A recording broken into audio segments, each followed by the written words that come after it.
Laudetur Jesus Christus, praised be Jesus Christ. We're coming to you live from the Sala Clementina in the Apostolic Palace. Our Holy Father is meeting a delegation from Canada. To introduce to you the people who have come from Canada to meet you. These sisters and brothers are of various origins, Métis, Inuit and First Nations, as well as European and many others, since Canada is an immense, open and multicultural country where the Christian faith finds good soil to bear fruit in view of building a better world. Au nom de mes frères évêques canadiens, je suis heureux de vous présenter les personnes ici présentes venues du Canada pour vous rencontrer. The President of the Canadian Conference of Catholic Bishops is greeting the Holy Father on behalf of the delegation here, Bishop Raymond Poisson. Car le Canada est un pays immense, ouvert et multiculturel, où la foi chrétienne trouve une bonne terre afin de donner son fruit en vue de construire un monde meilleur. Most Holy Father, as we all know, our recent history is marked with stigma of mistakes and failures to love our neighbor, in particular towards members of those nations who have been present in Canada for centuries.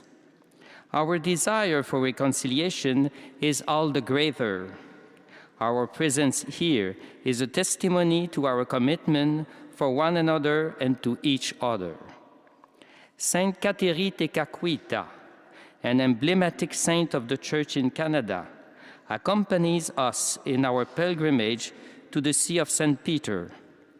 Apparently, she liked to say, "Who will teach me what is most pleasing to God so that I may do it?"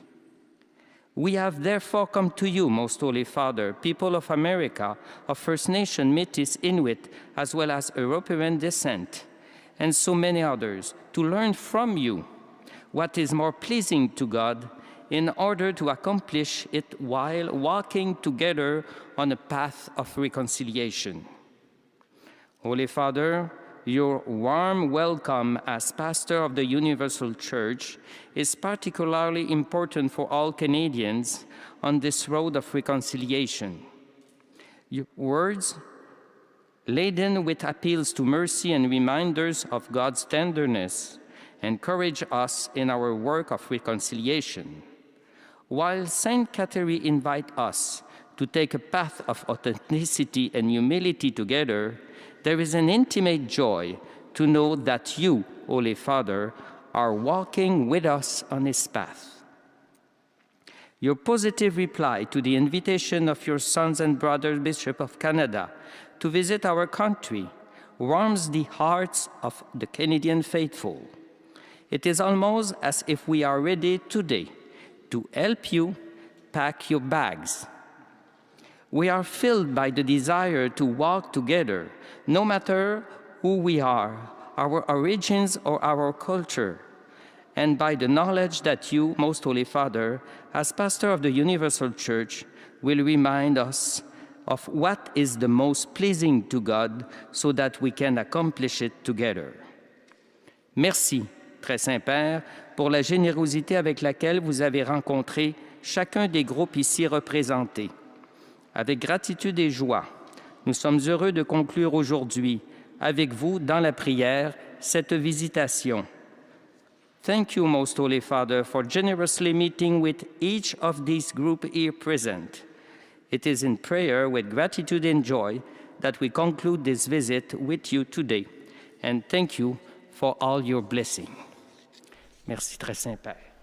The greeting of the President of the Canadian Conference of Catholic Bishops after a series of meetings this week between the First Nations people of Canada and the Holy Father. My name is Sister Bernadette. I'm joined today by Deacon Pedro Guevara Mann from Salt and Light Media. We move forward with the program. Thank you, Sister Bernadette. It's a pleasure to be here as we conclude this very historic and meaningful week. And so we begin with opening prayers led by each the representatives from each of the delegations. Starting with a representative from the Assembly of First Nations, representing some 600 nations across the country, and traveling with them was our spiritual advisor, Your Holiness, Fred Kelly. I come before you humbly, respectfully, invoking the blessings of the Creator, the Great Spirit. And today, Maganito, Dichan Shinavig, Otegam King of Unja Yang, Kavian Dov Magat Oisa, Kanigan of Itang Oe, Shadavagamik, Vigoshin Dicket. Forget Nigo is in Gavachavin the Gang Chivigagitoin. I thank the organizers of this expedition to come to you, Your Holiness, for me to ask you again to join me in prayer so we can start our deliberations and our discussions. I have had the privilege of holding the pipe to the eastern direction, to the other direction of the south, to the west, and to the north, where the spirits that the Creator has placed in these four directions to guide us, that we may live in peace and harmony with all peoples of the east, the yellows, the blacks to the south, the reds to the west where we come from, and whence you also come from, Your Holiness, the beautiful island that we know as Turtle Island. I also point the pipe, the Calumet, sacred Calumet, to the north, whence the white bear sits in fierce protection of its children. And we come to you because our ancestors taught us to love our children. And the present generation is here in protection of their own children in the future. So I ask you to pray with me in thought, even though we speak in different languages. It is the spirit of our prayers that are important, not so much the words that we speak. Your Holiness, you understand what I'm talking about. And so I ask, dear Creator, we ask you and implore upon you the sacred gifts, the sacred laws of our peoples that we know as Gajewatazuin: love, kindness, sharing, respect, truth, courage, and humility.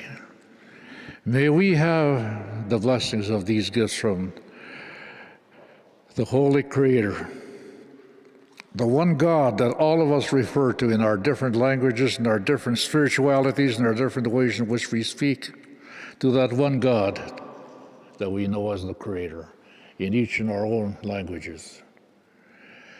Holy Father, may the Creator, the Great Spirit, bless us today as we meet, that we can walk into the future aware that we must allow and follow the 7 laws of creation.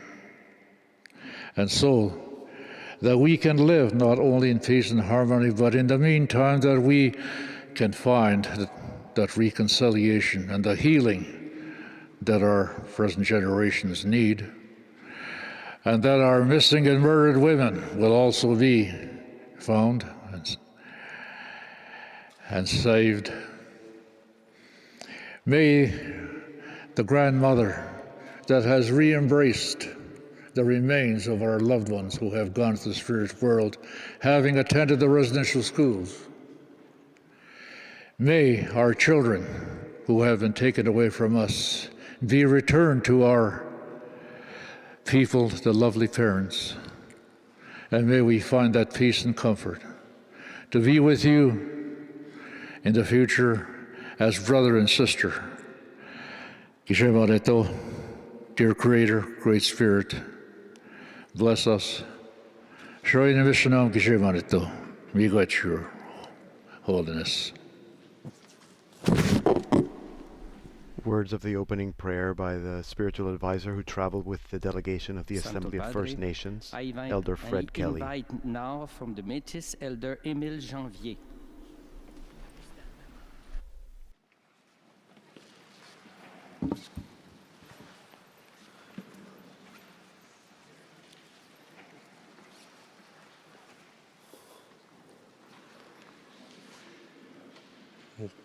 Good morning, everyone. I'd like to say a prayer in my Dene language.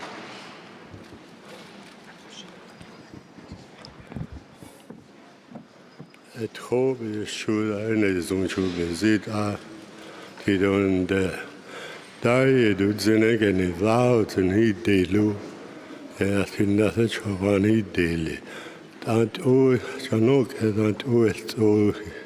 The other light do the only nor is case Jan was cano no geek no to casu aba senunut alu the other loud do another who dele ja no hananaga Métis nation the not surroundly who I knew with the other loud do don't It's only Janok. Senut alus hul yehu, another who daily, dar ye mercy nor his case. Mercy. At home is true, I know not true, it does turn death.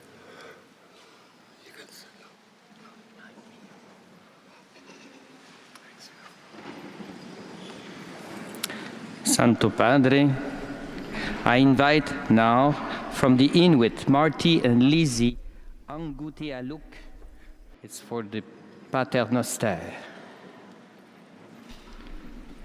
And we just heard the words of prayer in Dene Métis from the Elder Émile Janvier, who traveled with the Métis delegation. And as Monsignor Poisson just said, we will now listen to the words of the Our Father in Inuktitut. The words of the Our Father sung by Marty Angoteluk and Lizzie Angoteluk, members of the Inuit delegation. Now we await the words of our Holy Father in response not only to what we have heard in these last few minutes, but to the three audiences granted to the Métis Nation, the Inuit, and the Assembly of First Nation peoples. Dear brothers and sisters, good morning and welcome.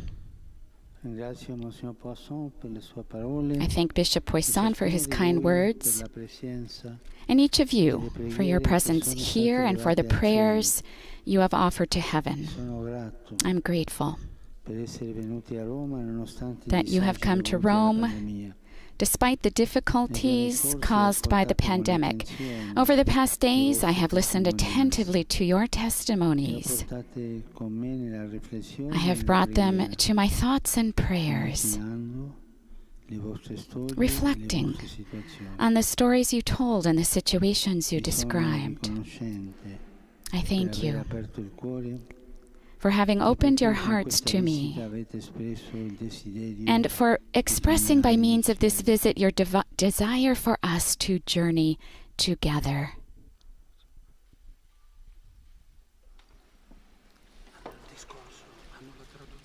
I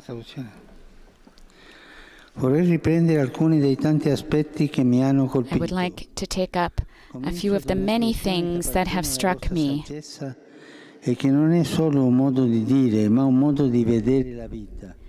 Let me start by saying that it is part of your traditional wisdom. It is not only a turn of phrase, but also a view of living.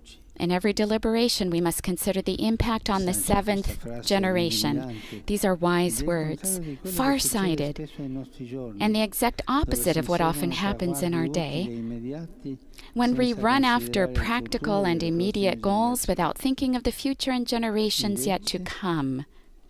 Instead, the ties that connect the elderly and the young are essential. They must be cherished and protected lest we lose our historical memory and very identity. They must be cherished and protected, for whenever memory and identity are cherished and protected, we become more human. In these days, a beautiful image kept coming up. You compared yourselves to the branches of a tree.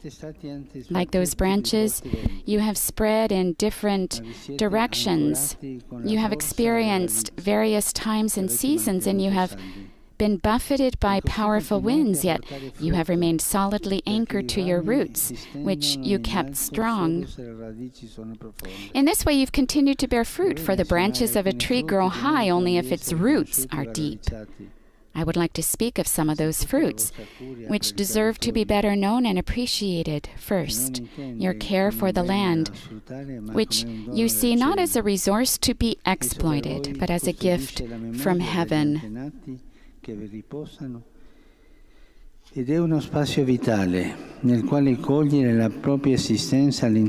you, the land preserves the memory of your ancestors who rest there. It is a vital setting, making it possible to see each individual's life as part of a greater web of relationships with the Creator, with the human community, with all living species, and with the earth, our common home. All this leads you to seek interior and exterior harmony, to show great love for the family, and to possess a lively sense of community. Then, too, there are the particular riches of your languages, your cultures, your traditions, and your forms of art. These represent a patrimony that belongs not only to you, but to all humanity, for they are expressions of our common humanity. And yet, that tree, rich in fruit, has experienced a tragedy that you described to me in these past days, the tragedy of being uprooted. The chain that passed on knowledge and ways of life in union with the land was broken by a colonialization that lacked respect for you, tore many of you from your vital milieu, and tried to conform you to another mentality. In this way, great harm was done to your identity and your culture. Many families were separated, and great numbers of children fell victim to these attempts to impose a uniformity based on the notion that progress occurs through ideological colonization, following programs devised in offices, rather than the desire to respect the life of peoples. This is something that unfortunately and at various levels still happens today, that is ideological colonization.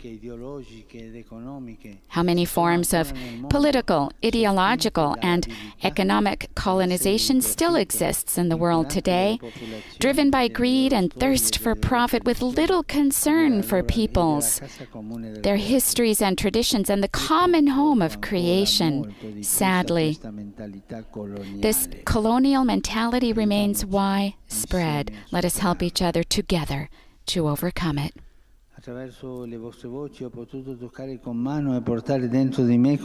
Listening to your voices, I was able to enter into and be deeply grieved by the stories of the suffering, hardship, discrimination, and various forms of abuse that some of you experienced, particularly in the residential schools. It's chilling to think of determined efforts to instill a sense of inferiority, to rob people of their cultural identity, to sever their roots, and to consider all the personal and social efforts that this continues to entail. Unresolved traumas that have become intergenerational traumas. Tutto ciò ha suscitato in me due sentimenti. All this made me feel two things very strongly: indignation and shame. Indignation because it is not right to accept evil, and even worse, to grow accustomed to evil, as if it were an inevitable part of the historical process. No. Without real indignation, without historical memory, and without a commitment to learning from past mistakes, problems remain unresolved and keep coming back. We can see it these days in the case of war. The memory of the past must never be sacrificed at the altar of alleged progress. I also feel shame, I'm saying it now and I'm repeating it, sorrow and shame for the role that a number of Catholics, particularly those with educational responsibilities, have had in all these things that wounded you, in the abuses you suffered, and in the lack of respect shown for your identity, your culture, and even your spiritual values. All these things are contrary to the gospel of Jesus Christ. For the deplorable conduct of these members of the Catholic Church, e vorrei dirvi di tutto cuore, sono molto addolorato. I ask for God's forgiveness, and I want to say to you with all my heart, I am very sorry. And I join my brothers, the Canadian bishops, in asking your pardon. Clearly, the content of the faith cannot be transmitted in a way contrary to the faith itself. Jesus taught us to welcome love, serve, and not judge. It is a frightening thing, then, when precisely in the name of the faith, counter-witness is rendered to the gospel. Che il Creatore rivolge all'umanità all'inizio della Bibbia. Dapprima, dopo la colpa commessa, chiede all'uomo: dove sei? Your experiences have made me ponder anew these ever-timely questions that the Creator addresses to mankind. In the first pages of the Bible, after the first sin, he asks, "Where are you?" Then a few pages later, he asks another question inseparable from the first. Where is your brother? Where are you? Where is your brother? These are questions we should never stop asking. They are the essential questions raised by our conscience, lest we ever forget that we are here on this earth as guardians of the sacredness of life, and thus guardians of our brothers and sisters and of all brother peoples. At the same time, I think with gratitude of all those good and decent believers who, in the name of the faith, and with respect, love, and kindness, have enriched your history with the gospel. I think with joy, for example, of the great veneration that many of you have for Saint Anne, the grandmother of Jesus, and I hope to be with you that day. Nowadays, we need to reestablish the covenant between grandparents and grandchildren, between the elderly and the young. Cari fratelli e sorelle, auspico che gli incontri di questi giorni possano aprire strade ulteriori da percorrere insieme, infondere coraggio e accrescere l'impegno a livello locale.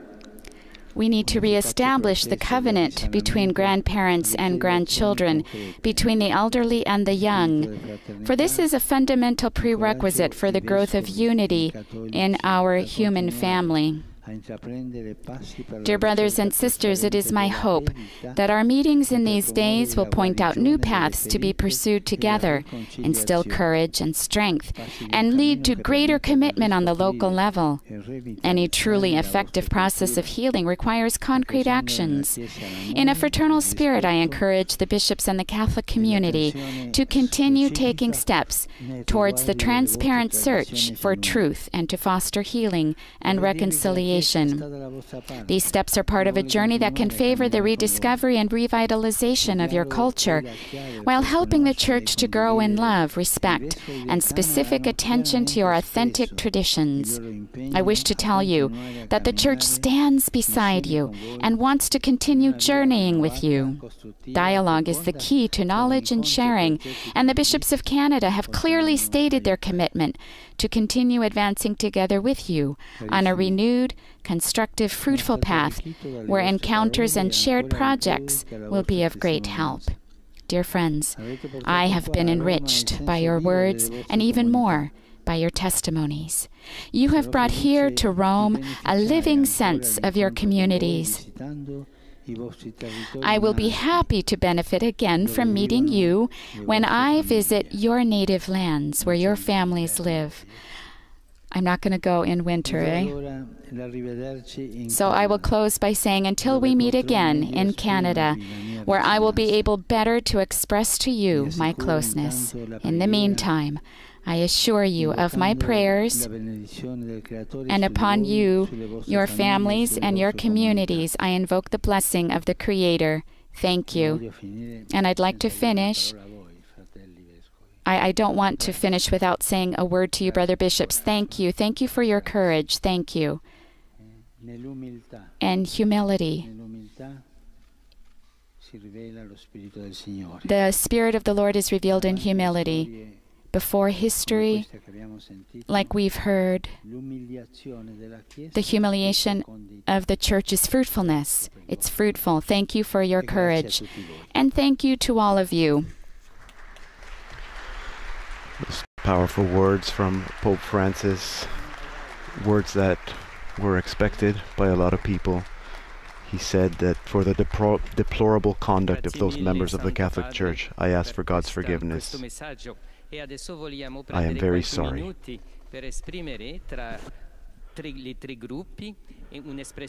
And now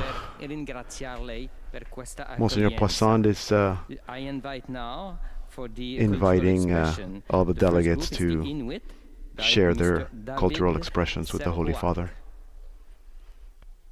The first one will be a drummer that traveled with the Inuit delegation, David Serkwak.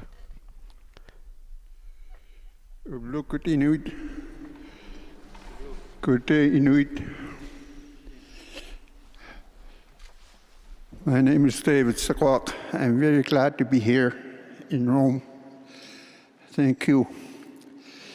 I'm about to share something that is passed on to me from my parents, and I also come from lines of singers and drummers back in 50s and 40s and 30s, when my late father composed a song of Bihik. I hope the sound system will be able to pick it up for me to use it in a few minutes. When a man in my group reaches a maturity, one of the things that he has to do is compose a song or bihik. It's not a simple song. It's a journey, a trip of many, many. And that special journey, that special hunting trip becomes a song. And this song, or bihik, I'm about to share with you this morning or today, is composed by my late father, Miki. How songs or bihik pass on in family circle, sometimes to even strangers. But for my group, after he passed away, his song still lives. Two of my grandsons, named after him, Miki and Ulayo, they are the owners of that song that I'm about to share with you. So I hope the sound system will pick it up. Without further ado, I'd like to demonstrate drum dancing.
Inuit drummer David Serkwak sharing a meaningful song with the group that is gathered here with Pope Francis.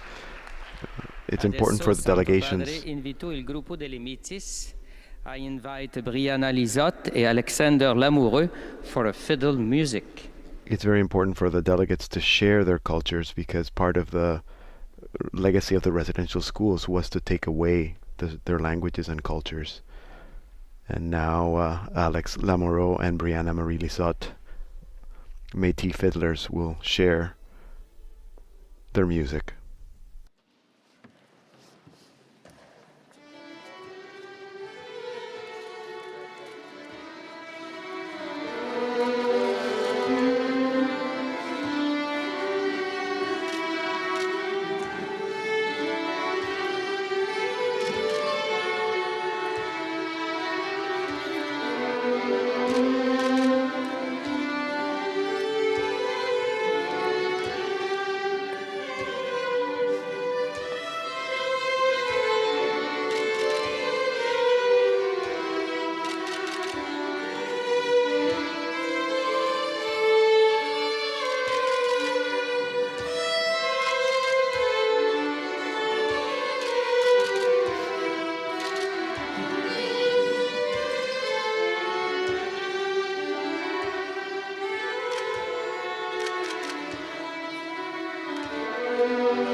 Métis fiddlers Alex Lamoureux and Brianna Lissot representing that joyful music that is so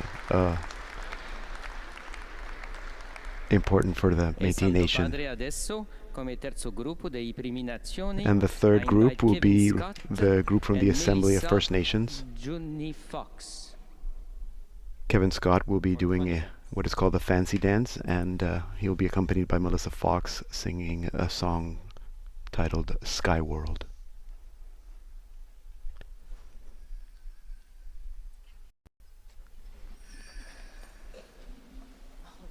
The Assembly of First Nations is the largest delegation. They represent some 600 nations across Canada. And this is but a taste of what all those nations contribute culturally. Tony Clark, you're on the air. Straight song, straight song, straight song. Contest.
For those of you listening through radio, the First Nations dancer dressed in bright yellows and red adorned in feathers,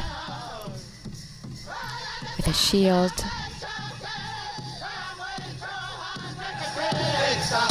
Being accompanied by a traditional First Nations song.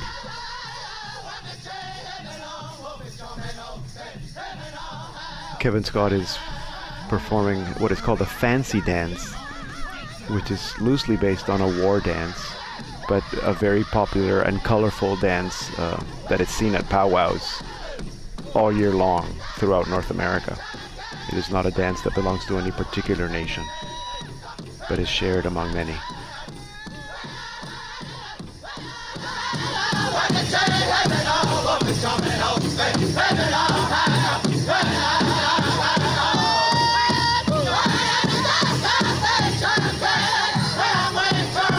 Throughout the week, our Holy Father has been given gifts, among them a pair of moccasins,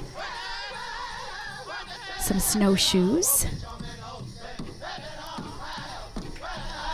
I believe that he actually received 2 pairs of moccasins, snowshoes, various gifts, rosaries, letters written by survivors from across the country as well. Many mementos that I'm sure the Holy Father will treasure. We know that at the end of this audience, we want to give you some gifts. So representatives from each gift would like to give you an official gift from the group to you, and after we think that there will be other people who will be receiving something from Your Holiness. And now I invite Most Holy Father, a gift, an official gift from the First Nation, Linda Daniels and Adrienne Gunner. Linda Daniels and Adrienne Gunner.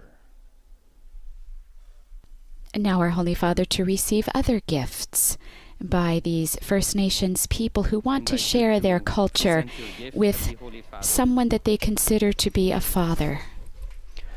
And Linda Daniels and Adrian Gunner from the Assembly of First Nations delegation will be presenting a pair of snowshoes to the Holy Father, as well as a beaded leather stole, which is a liturgical vestment that was handcrafted by a First Nations artist. The snowshoes are made of black ash and caribou sinew, and are made by Elder Sanders Weich from the Cree community of Waskanagish in Quebec. Unfortunately, we're not able to hear the words that the delegate is speaking to the Holy Father. Exchange a handshake right now.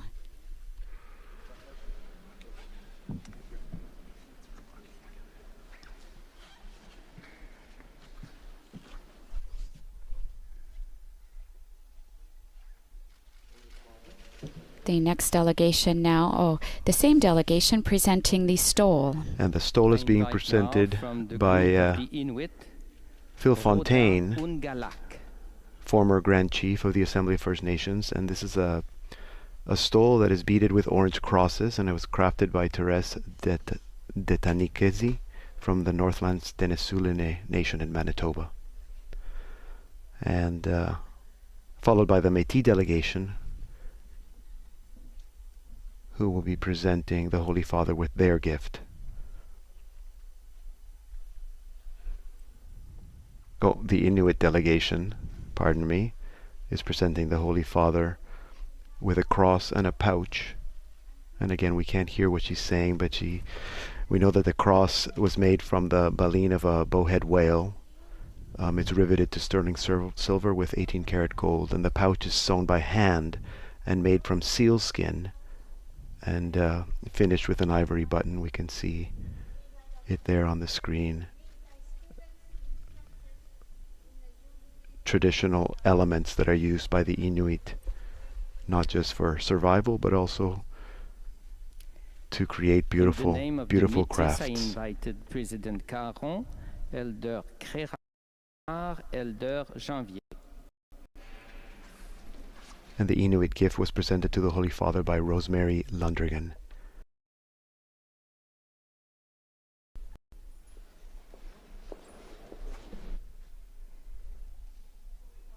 President Cassidy Caron, President of the Métis Nation, the Métis National Council, is speaking with the Holy Father and presenting him with a very, very meaningful gift. It's a book of memories that they put together. I know they personally know that they've been spending months compiling this book, stories from across the nation.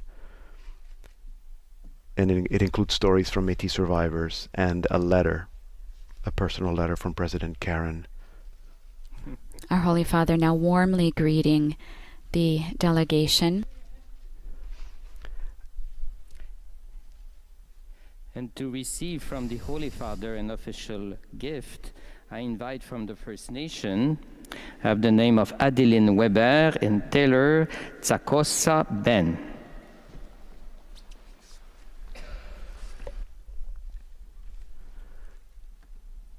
It's significant.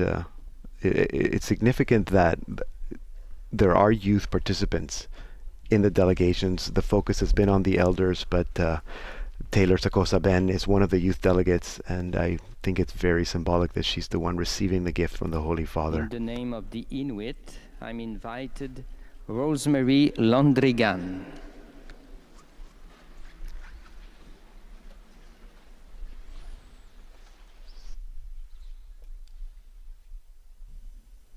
The gift is being given in a white box. It is open, but it looks like a plant.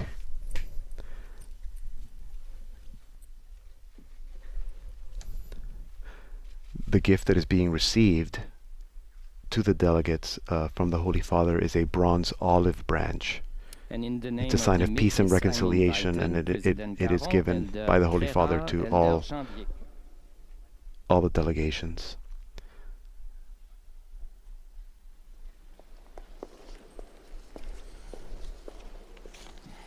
And now receiving the gift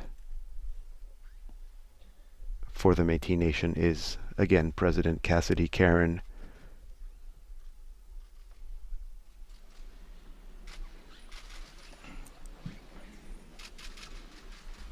The representative of the youth spoke yesterday at the briefing very eloquently about the desire to know the history of what has happened to her peoples without passing on anything other than that story, other than reconciliation and healing. And on behalf of everyone, the president of the Canadian Bishops' Conference asking for the Holy Father to impart his blessing.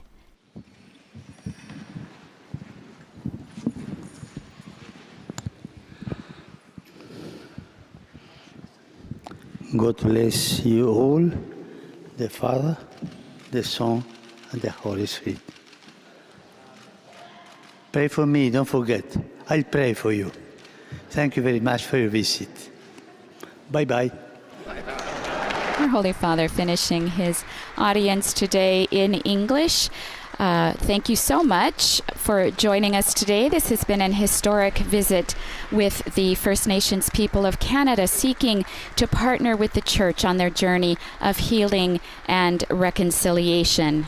And the Holy Father being given one more gift. It also looks like a handcrafted stole from one of the delegations. Sister Bernadette, it has been not just a historic week, but a very emotional week that is just the beginning of a long road of journey, healing, reconciliation, and justice. And one that we heard today will continue in Canada. We will, and those dates will be announced shortly. I am sure. We're looking forward to that. Before we conclude, I would like to thank all of the other channels who have broadcast this, so that all of you could participate in this historic moment, and that we too may join with our brothers and sisters in this search and journey for healing and reconciliation. To all of you joining us through Salt and Light Media, Catholic Faith Network, Shalom World TV, at Madarshan TV, EWTN, Catholic TV, Luminous Radio, and Radio Maria in Papua New Guinea. As we know, our Holy Father begins a trip to Malta. We invite you back on Saturday morning, where you will be able to participate in his first meeting with the authorities in that country. On behalf of Vatican Media, I'd like to thank all of the technicians who've made this possible, but special thanks to Deacon Pedro. It's been a great pleasure on behalf of all of us at Salt and Light Media. Sister Bernadette, thank you for, it was a joy to participate in this with you today. Thank you so much. We hope to have you back. I hope to be back. Laudetur Jesus Christus. Praised be Jesus Christ.